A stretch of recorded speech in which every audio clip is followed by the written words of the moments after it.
Greetings, seeker of knowledge.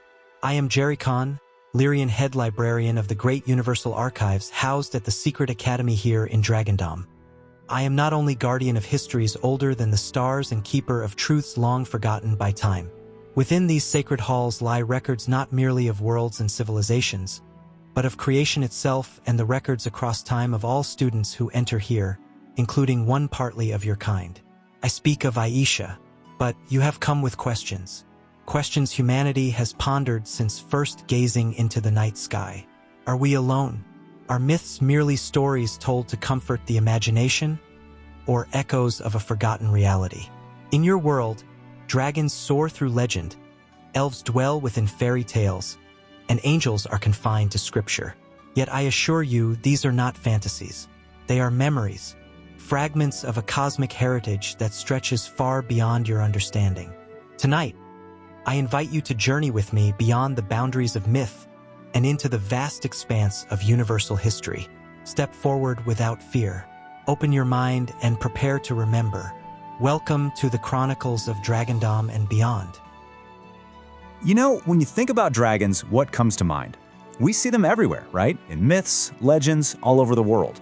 But they almost always fall into one of two camps, and they couldn't be more different. So, on one side, you have these cosmic creators, the kind of dragons that literally help forge planets and shape worlds. They're these ancient, wise, benevolent beings. And then you've got the other kind, the stuff of nightmares, the dark, terrifying, bloodthirsty monsters that are just bred for pure destruction. But here's a thought. What if that second type, the monster from all those scary stories, wasn't a natural part of the universe at all? What if they were designed, engineered, and then unleashed for a really, really dark purpose? Well, that's the unsettling idea we're diving into. To figure out why anyone would ever want to build something so terrifying, you gotta ask who benefits. And that question leads us straight to a group known as the Old Empire. Okay, so picture this. Way back, eons ago, a faction just split off from the collective consciousness that was creating the universe. They decided, you know what? Creation is for suckers. Domination is the way to go. Their whole philosophy was, if you're strong enough, you should just take whatever you want. And this is where things get really twisted. See, after cloning themselves for ages, their DNA got corrupted. They basically cut themselves off from the source of life and they became, well, parasites.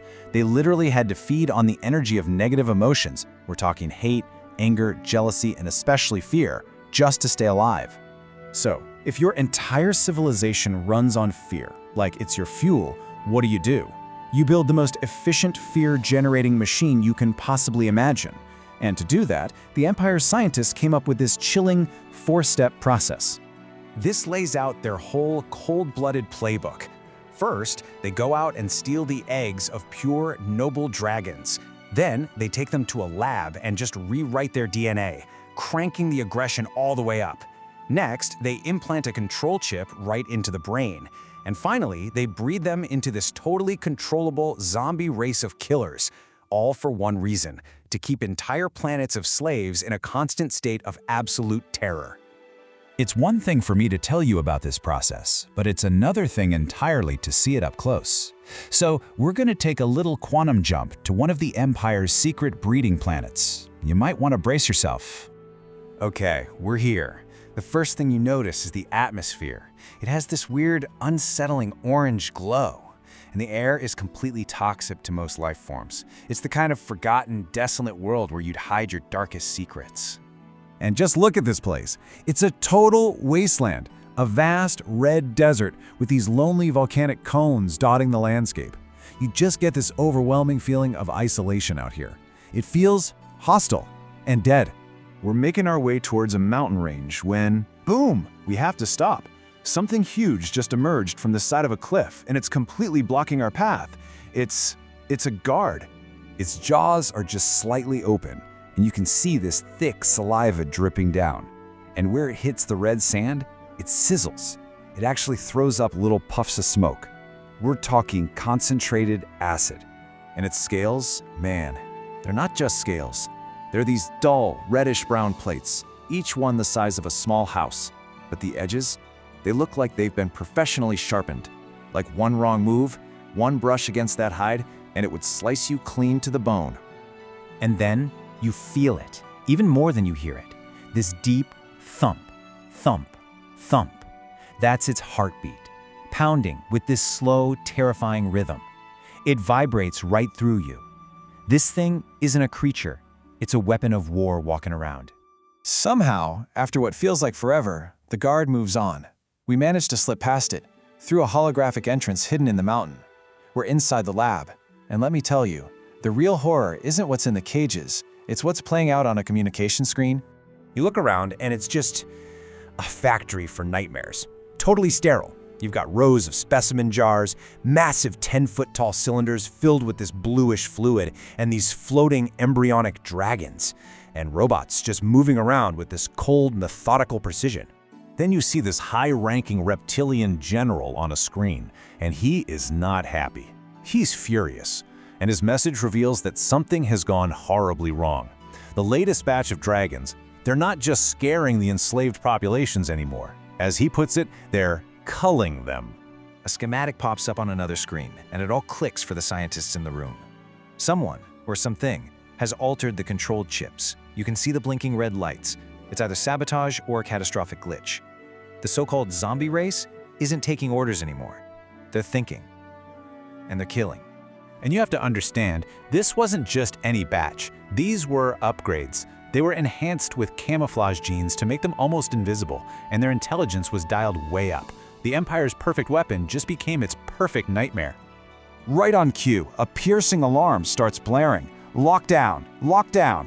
Massive walls start slamming into place. And in that moment, you can see the realization on the scientists' faces. This wasn't a glitch. The military must have done this. They deliberately unleashed this plague. But the lockdown, it's completely pointless. Because here's the thing. The containment has already failed. These super smart, camouflaged killing machines, they aren't just in this lab. They've already been deployed to 12 different planets. So the question isn't, how do you stop them here? It's how do you possibly stop them everywhere? Before the first dawn, before the birth of galaxies, before the forging of stars, before time itself was measured, there existed only the infinite consciousness. From this boundless ocean of awareness arose the first thought, and from that thought came creation.